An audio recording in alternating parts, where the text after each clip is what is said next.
Every car owner will do this in lockdown, or at least they should.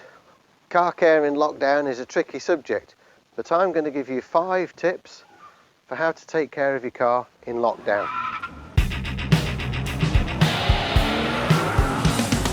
Just before I get into those tips, please remember, explore my channel if you want to learn more about looking after your own car.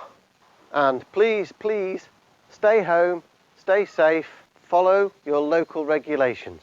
Enough people are dying already. Let's not add to that total. The first tip concerns fuel. Now, if you're a key worker and you're still using your car regularly, then there's nothing special that you need to do here. However, if there's any possibility that you feel you're going to be stood down and that your car's not going to be used, then follow this advice. If you're not using your car at all, or very little, then put some fuel stabiliser in the tank, especially if your local fuel contains any ethanol.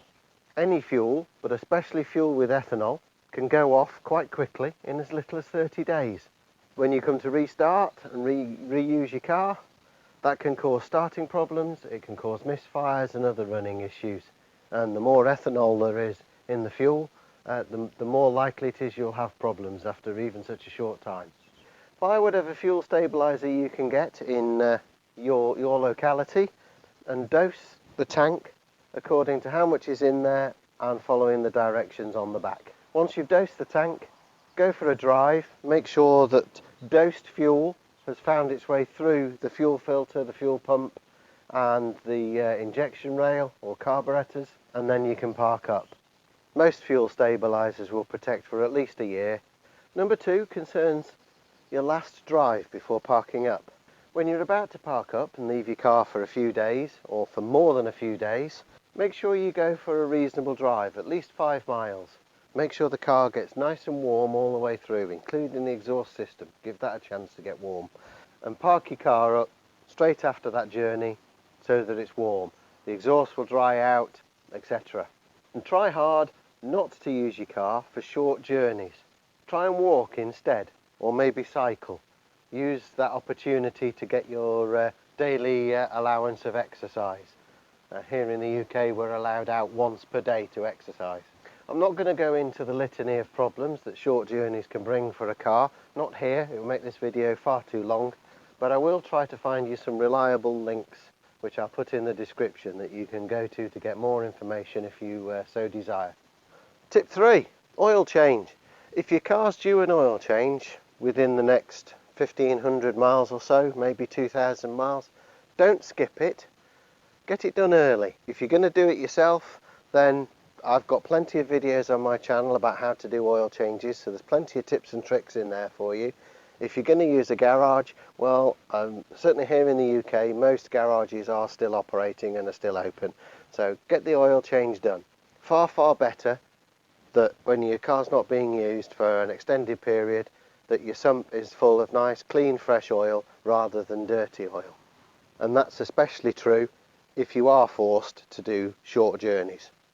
If you're getting value from this video, do like it down by the title, give it a thumbs up.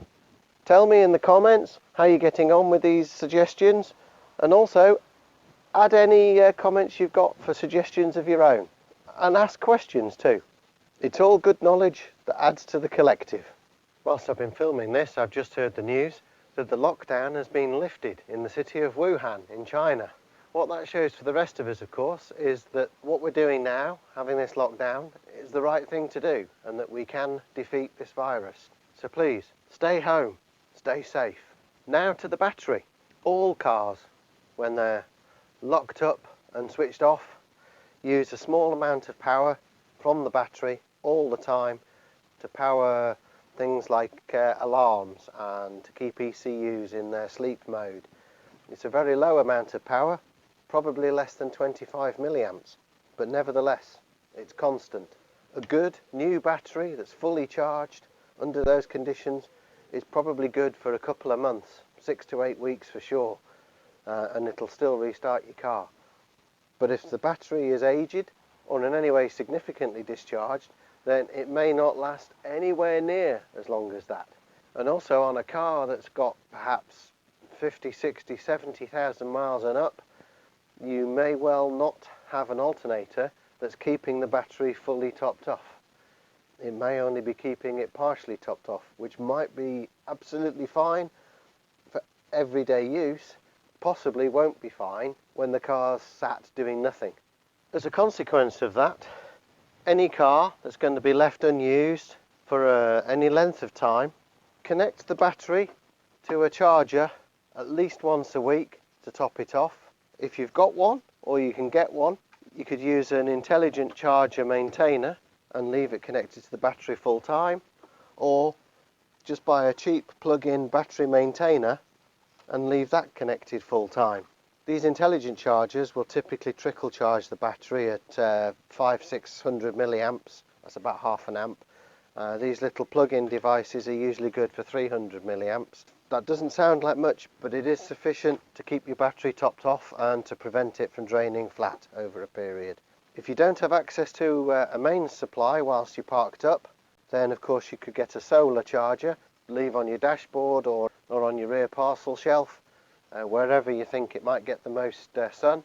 And again, you can usually leave those connected permanently, either by crocodile clips to the battery, or if you're handy at all, you may be able to connect it permanently into either a dashboard fuse box or a rear fuse board that's in the rear of the car.